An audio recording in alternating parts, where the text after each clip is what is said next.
Al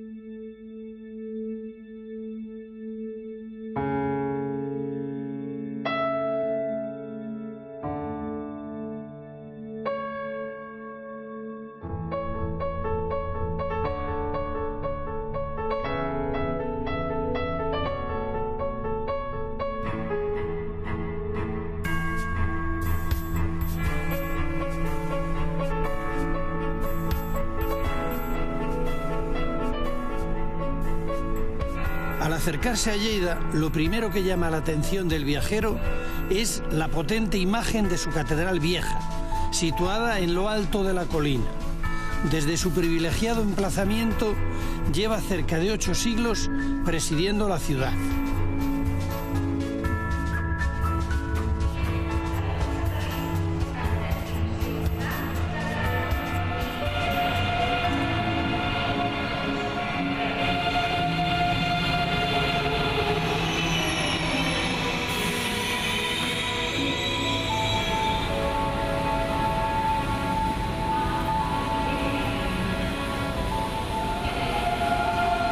Esta visita a Lleida es para disfrutar de la incomparable atalaya sobre la que se yergue la catedral.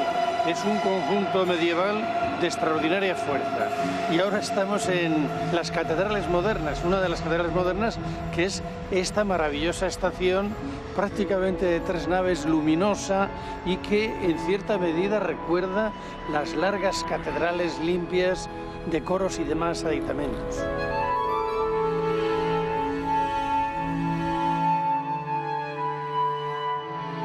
Lleida es una de las pocas ciudades que puede presumir de tener 2 catedrales, la vieja y la nueva. Nosotros nos vamos a acercar a la vieja, a la Seu Vella, como le llaman los leridanos. Esta catedral tiene una singularidad, es la única catedral que ha sido militarizada. A comienzos del siglo XVIII fue convertida en fortaleza militar, en cuartel, y así permaneció hasta mediados del siglo pasado. Lleva 3 siglos sin culto. A pesar de esto, se yergue altiva junto al castillo, en lo alto de la colina, pero alejada de su ciudad, que ahora se extiende a sus pies junto al río Segre.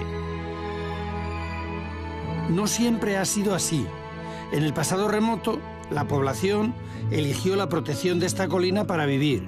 Íberos, romanos, visigodos, musulmanes, cristianos, todos establecieron sus ciudades en este lugar.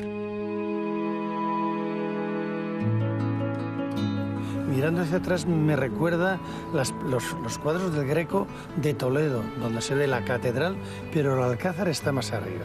¿Por qué hacen este emplazamiento de esta catedral en este punto? ¿Qué razones históricas puede haber?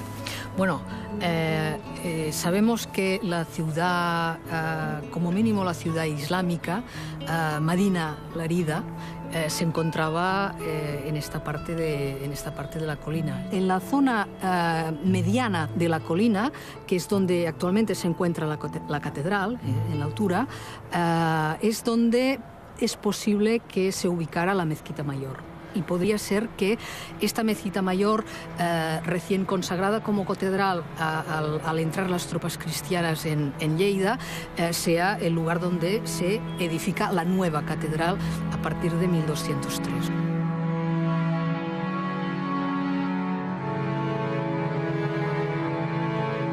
Según consta en la lápida fundacional, las obras de esta catedral comenzaron en pleno verano, el 22 de julio de 1203. Colocó la primera piedra el obispo Gombau y al acto asistieron el rey Pedro II de Aragón y el conde de Urgell. El cabildo encargó la obra al maestro Pere de Coma, que estuvo cerca de 20 años dirigiéndola. Su diseño corresponde todavía al estilo románico.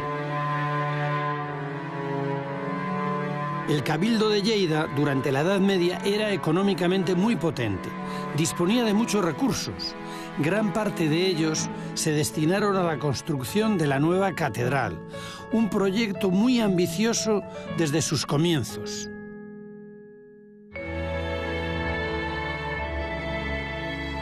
Los trabajos empezaron con mucha alegría, como se dice en la construcción, cuando no hay problemas económicos, y la obra avanza rápida, de tal forma que hacia 1215 ya estaría acabada la cabecera y el crucero. Lo sabemos porque esa fecha aparece en una inscripción funeraria que está en un lateral de la Puerta de la Anunciación.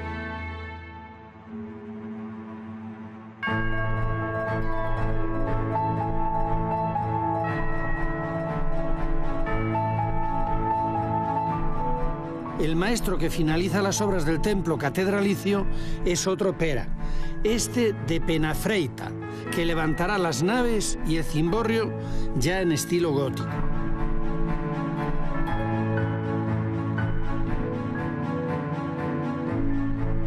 Después de 75 años de trabajos, en 1278 se acaban las obras y se consagra la catedral.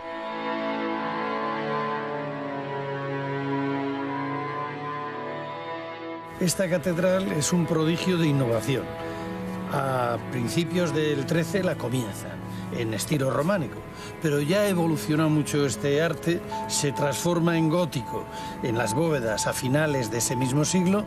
No tienen sitio porque están en una proa de una montaña y tienen que hacer el claustro a los pies. Maravilloso claustro gótico, en pleno siglo XIV.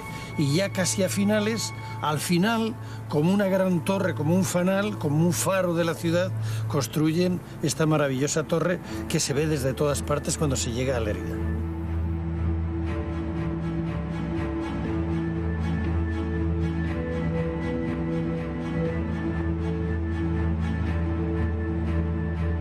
A primera vista, lo que sorprende de esta catedral es su desnudez total. No hay retablos, no hay bancos, no hay nada más que arquitectura en estado puro por todas partes.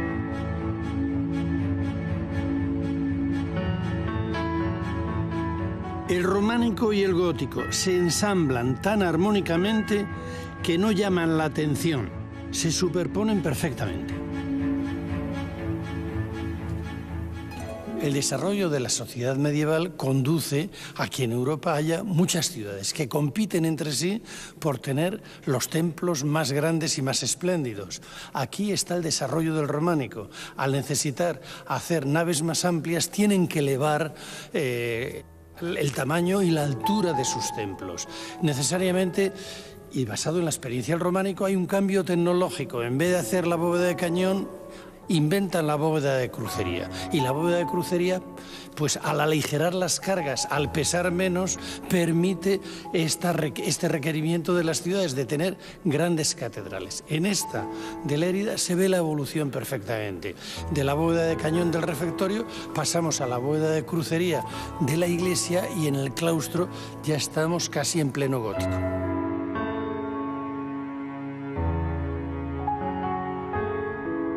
Estas fantásticas bóvedas góticas están sostenidas por 16 pilares que contienen 16 columnas cada uno de ellos. Los capiteles fueron esculpidos al menos por 2 talleres diferentes.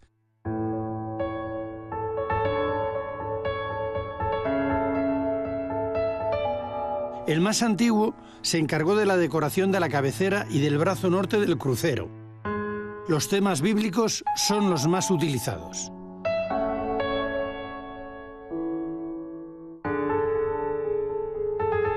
En este vemos el martirio de Santiago y el traslado de su cuerpo a Galicia.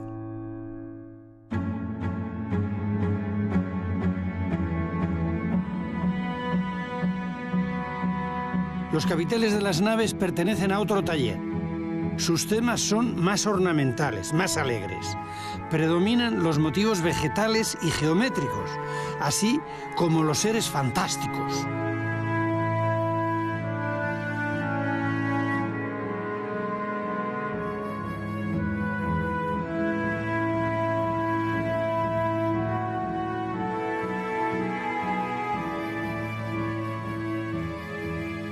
Tenemos una idea equivocada de lo que era la Edad Media.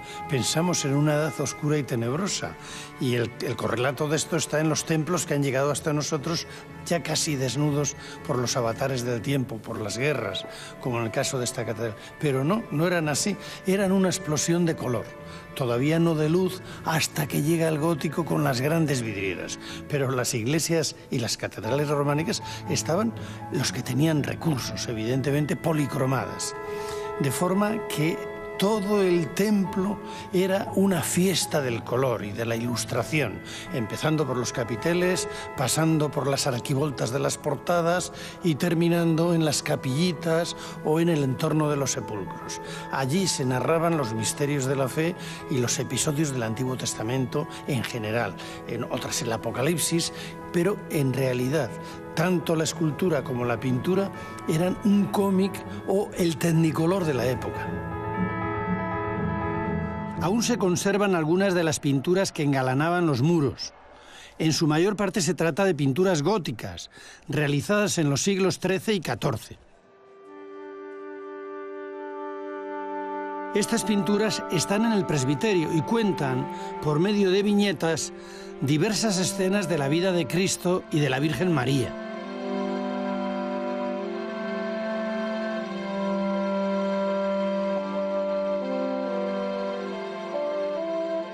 Estas otras pinturas estaban decorando el comedor dedicado al auxilio de los pobres, que formaba parte de las dependencias de la catedral. Actualmente están en el Museo Diocesano.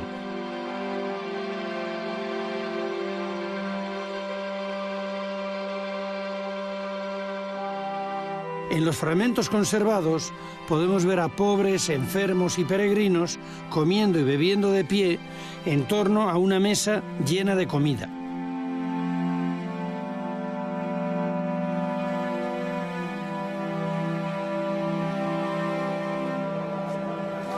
Además de ser la sede del obispo, la función primordial de una catedral es la del desarrollo del culto solemne para alabar a Dios. Para elevar los sentimientos de los fieles en las grandes celebraciones litúrgicas, la música y la luz resultaban esenciales. Estas grandes naves servían de caja de resonancia tanto a la música como a los cantos religiosos de los canónigos, lo que, sumado al efecto mágico que puede llegar a proporcionar la luz, hacía de este espacio un lugar casi sobrenatural.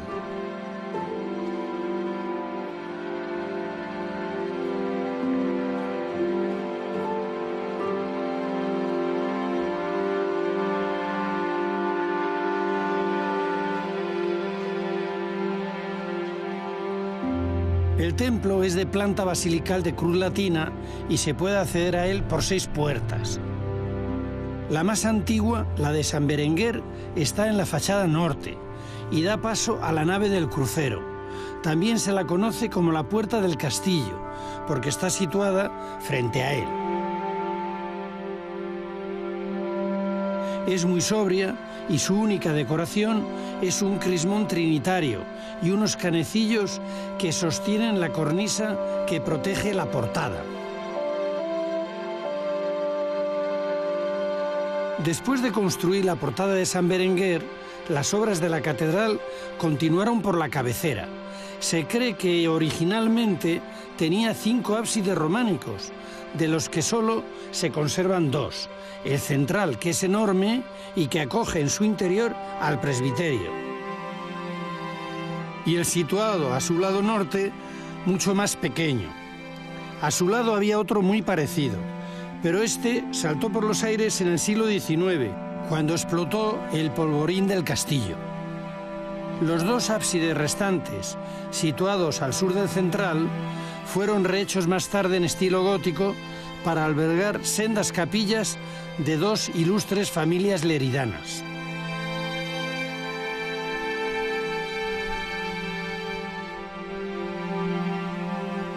Las obras continuaron por la nave sur del crucero y por su portada, conocida como la Puerta de la Anunciación. Los leridanos también la llaman la Puerta de los Novios, porque por ella entraban las parejas para contraer matrimonio.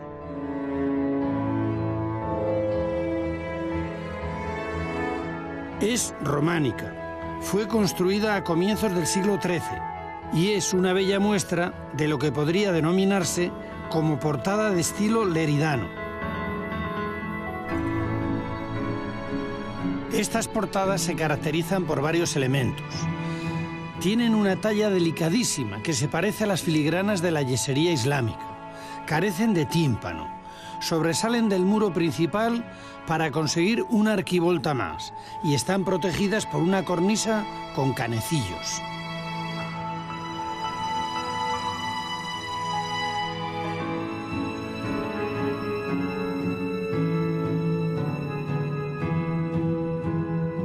Los de esta portada aún tienen restos de la pintura que los decoraba. Representan sobre todo cabezas humanas haciendo gestos grotescos. Debajo de la cornisa está la inscripción, en latín, de la salutación que hace el arcángel San Gabriel a la Virgen. Ave María, llena de gracia, el Señor está contigo, bendita tú entre las mujeres.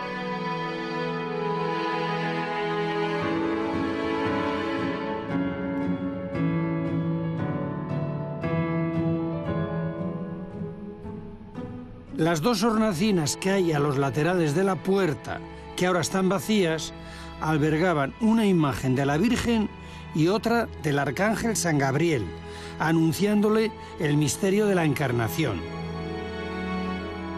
Lo que queda de ambas imágenes se guarda ahora en el Museo Diocesano de Lleida.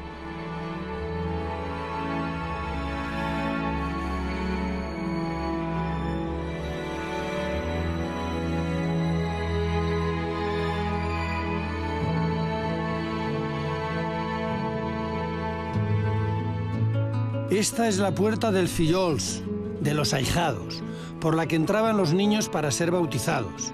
Es también románica, de mediados del siglo XIII. En el siglo siguiente fue protegida por un pórtico de estilo gótico. En esta portada, el estilo leridano llega a su máxima expresión.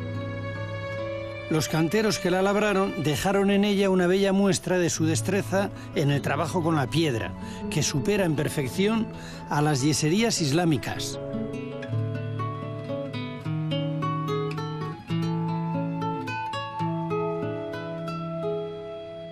Entre las filigranas vegetales y geométricas se esconden figuras de seres fantásticos y hay una escena de lucha entre un jinete y un león.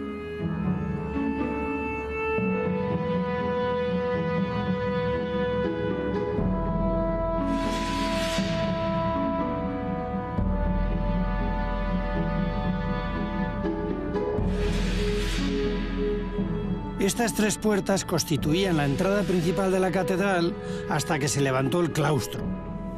Están situadas en los pies de la catedral y se corresponden con cada una de las naves del interior. También son románicas de estilo leridano, de finales del siglo XIII. La más importante y más decorada es la puerta central, por la que se accede a la nave mayor.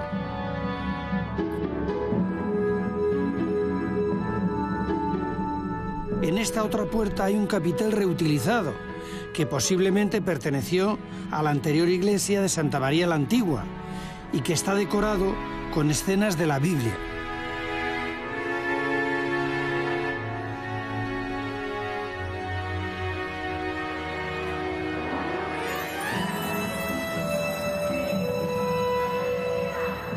Terminada la iglesia a finales del siglo XIII, comienzan las obras del claustro. Es uno de los claustros góticos más grandes de Europa. Tiene casi 50 metros de lado.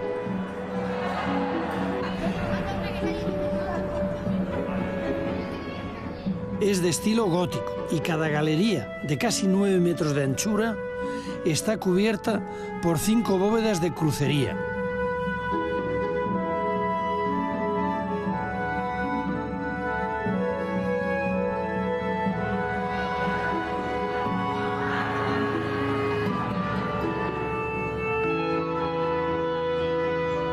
En este claustro todo es grandioso. Tiene 17 ventanales enormes, así que los contrafuertes encargados de sujetar todo este despliegue arquitectónico son inmensos.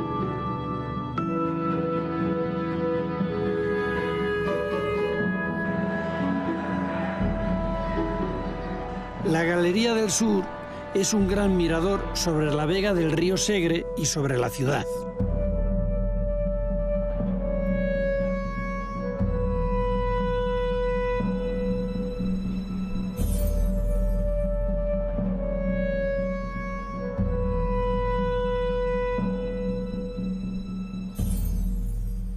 Esta es la Puerta de los Apóstoles.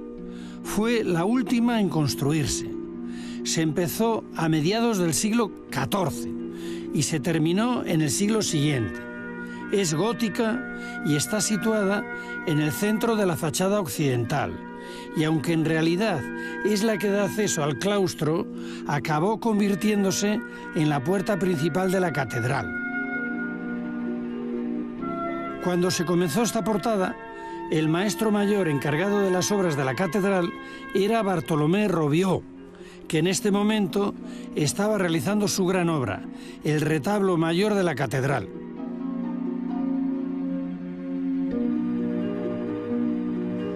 Se hizo en alabastro y desgraciadamente se ha perdido en gran parte, pero en el Museo Diocesano aún podemos ver dos extraordinarios relieves de aquel retablo.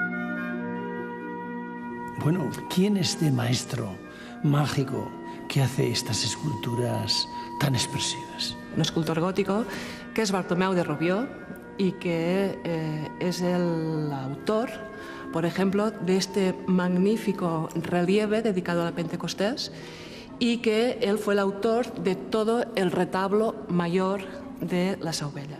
Y Bartomeu de Robió, que está documentado entre el 1360 y 1380, labró todo el retablo mayor.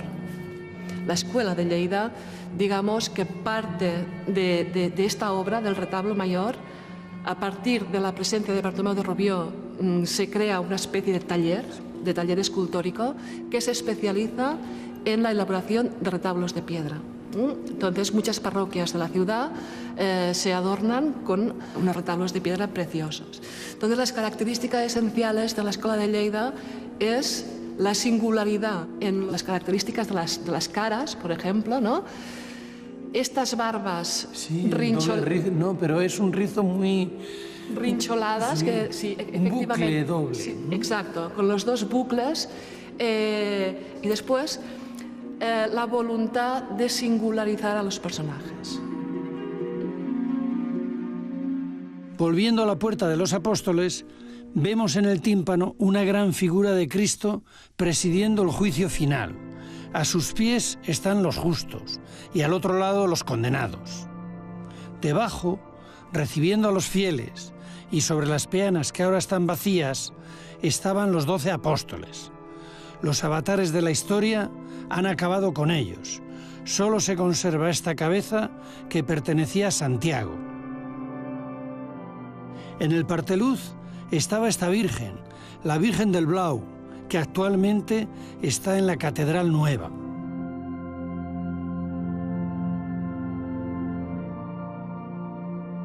Las obras de la Torre Campanario comienzan casi a la vez que la Puerta de los Apóstoles y se acaba también en el siglo XV. Es una torre gótica de forma octogonal que alcanza los 60 metros de altura.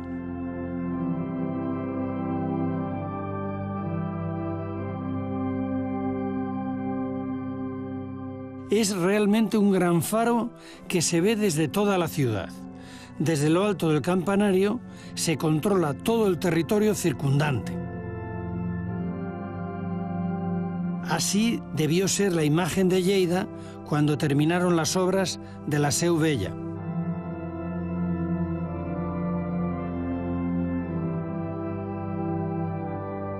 Después de acabada la catedral, son constantes los cambios en la obra original y el perímetro del templo es literalmente agujereado para buscar acomodo a las capillas funerarias privadas.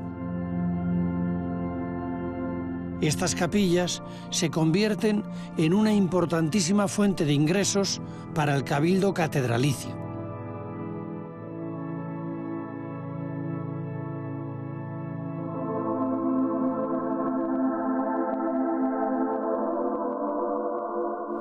Inma, las catedrales también eran espacios funerarios, ¿no? ¿En esta? En esta y en esta época, en época medieval, la mayoría. Como espacio sagrado era un espacio, digamos, deseado por la burguesía, por la nobleza, para sus enterramientos privilegiados, incluso con espacios privados de culto y de enterramiento, que son las capillas, ¿no? Cuando se construye el claustro, ya se tienen en cuenta las necesidades funerarias. En dos de sus galerías se hicieron varias capillitas incrustadas en los muros. Pero las demandas superaron a las previsiones y pronto el recinto se quedó pequeño y tuvieron que utilizar hasta el suelo. Pero en realidad todas las galerías del claustro, que es un espacio, como es un claustro de unas dimensiones bastante excepcionales, las galerías del claustro daban mucho de sí. Y esto también ha quedado perfectamente documentado en todos los escudos que aún pueden verse en el podio de las columnas, de los arcos. E incluso aquí llegó a un punto en que era tal la demanda de sepultura en el claustro que incluso un obispo tuvo que, en cierta manera, ordenar por estamentos las galerías del claustro en relación, pues, a las sepulturas que podían ubicarse. Que decía un noble: me pido la Panda del Norte, que está más cerca de la iglesia, me pido el mediodía, que da un solecillo. Claro, y evidentemente la parte más próxima a la iglesia era la más solicitada. Sí.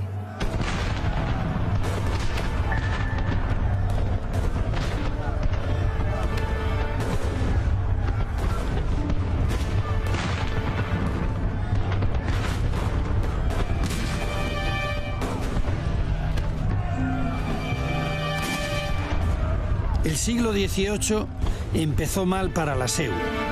En 1707, la ciudad es tomada a sangre y fuego por las tropas partidarias de Felipe V en la Guerra de Sucesión.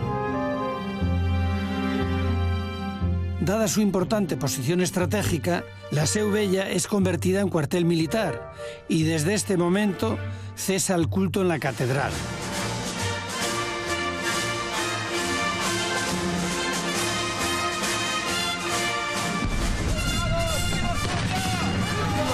Un siglo después, en 1810, el ejército francés consigue entrar en la ciudad después de tenerla sitiada durante un mes. En 1812, 2 años después de haberla ocupado militarmente y justo antes de abandonar la ciudad, los franceses hacen estallar el polvorín del castillo y, como consecuencia de la explosión, la catedral sufre enormes daños.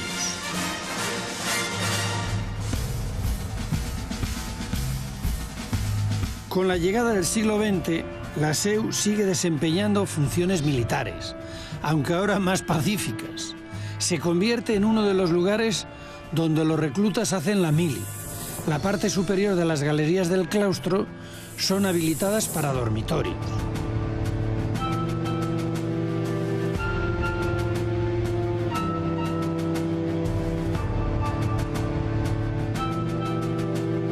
Su mimetismo con sus funciones llega a ser tal que en las postales fotográficas de esta época se la denomina como Castillo de Lérida. En 1918 fue declarada Monumento Nacional.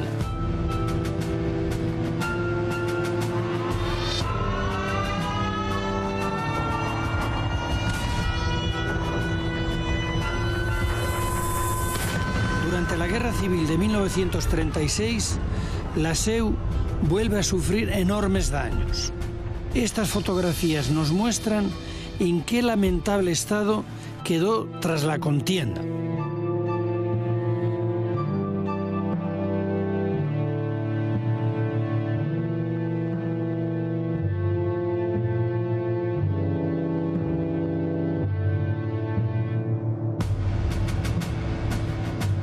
En 1948, 9 años después de terminada la guerra, el ejército se retira de la catedral y la cede al Ministerio de Educación. A partir de este momento, comienzan las laboriosas obras de rehabilitación que han durado más de 50 años.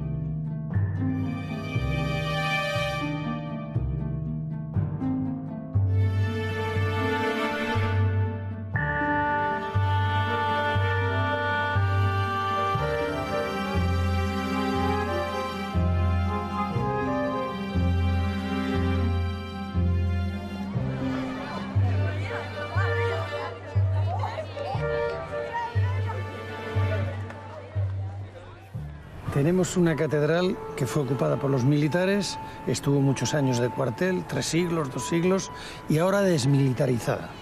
¿Qué le espera a esta catedral? ¿Sin culto? ¿Vacía? Bueno... ¿Qué vocación tiene? Su vocación es ser un monumento público, y eso lo hace un monumento importantísimo para todos. Eso en el lenguaje del siglo XXI tendría que darnos un poco la lección de la historia, que sería que nunca vuelva a ser utilizado un espacio creado para el espíritu como espacio de guerra, ¿no? Y eso actualmente es singularizar este monumento como un monumento de paz y útil para todos. Cuando trabajamos en patrimonio, lo que hacemos es acercarlo al máximo de ciudadanos posible, y este es nuestro cometido.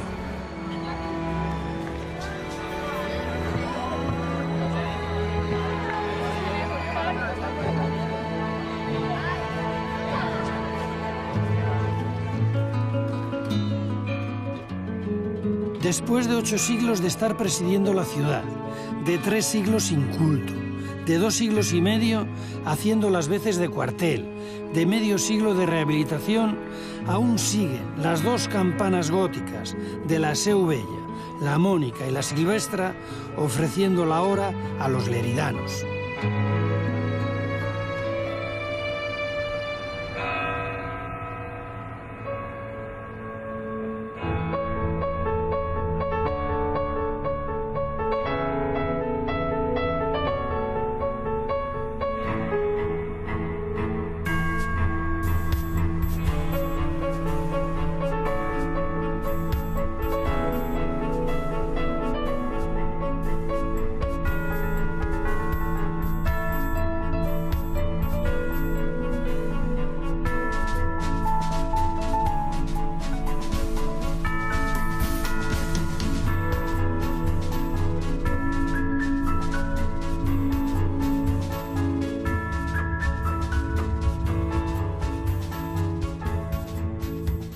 Del siglo XVIII fue convertida en fortaleza militar, en cuartel, y así permaneció hasta mediados del siglo pasado.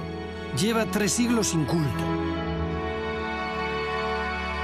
A pesar de esto, se yergue altiva junto al castillo, en lo alto de la colina, pero alejada de su ciudad, que ahora se extiende a sus pies junto al río Segre.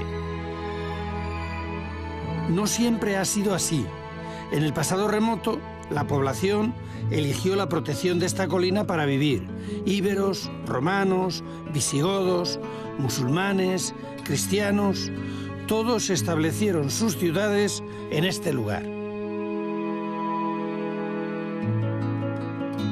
Mirando hacia atrás me recuerda los cuadros del Greco de Toledo, donde se ve la catedral, pero el Alcázar está más arriba.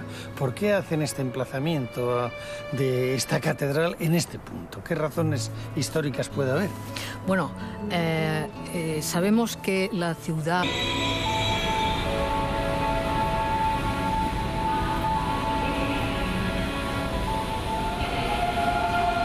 Esta visita a Lleida es para disfrutar de la incomparable atalaya sobre la que se yergue la catedral. Es un conjunto medieval de extraordinaria fuerza. Y ahora estamos en las catedrales modernas, una de las catedrales modernas, que es esta maravillosa estación, prácticamente de 3 naves, luminosa, y que en cierta medida recuerda las largas catedrales limpias de coros y demás aditamentos.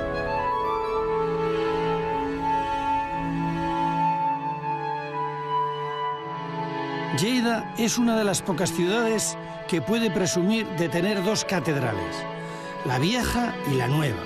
Nosotros nos vamos a acercar a la vieja, a la Seu Vella, como le llaman los leridanos. Esta catedral tiene una singularidad. Es la única catedral que ha sido militarizada. A comienzos...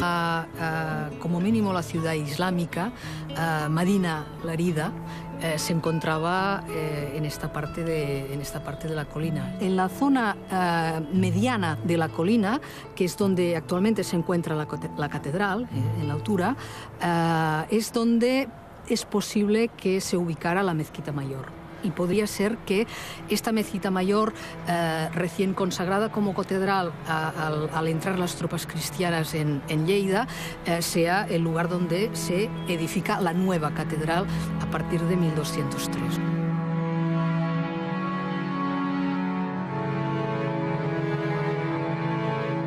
Según consta en la lápida fundacional, las obras de esta catedral comenzaron en pleno verano, el 22 de julio de 1203.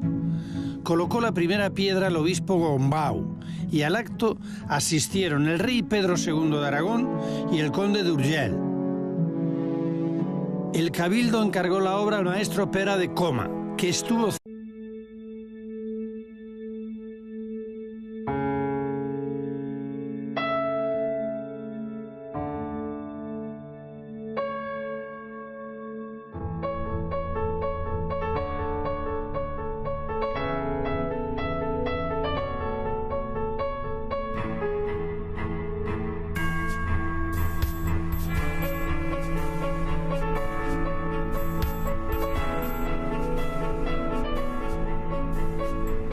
Al acercarse a Lleida, lo primero que llama la atención del viajero es la potente imagen de su catedral vieja, situada en lo alto de la colina.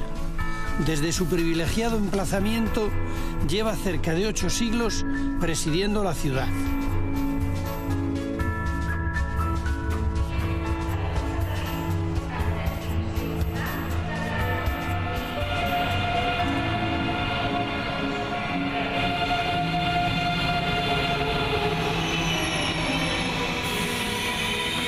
Cerca de 20 años dirigiéndola. Su diseño corresponde todavía al estilo románico. El Cabildo de Lleida, durante la Edad Media, era económicamente muy potente. Disponía de muchos recursos. Gran parte de ellos se destinaron a la construcción de la nueva catedral, un proyecto muy ambicioso desde sus comienzos.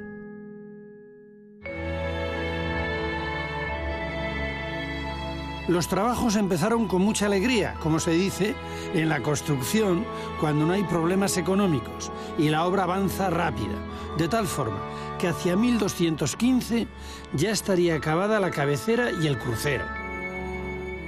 Lo sabemos porque esa fecha aparece en una inscripción funeraria que está en un lateral de la Puerta de la Anunciación.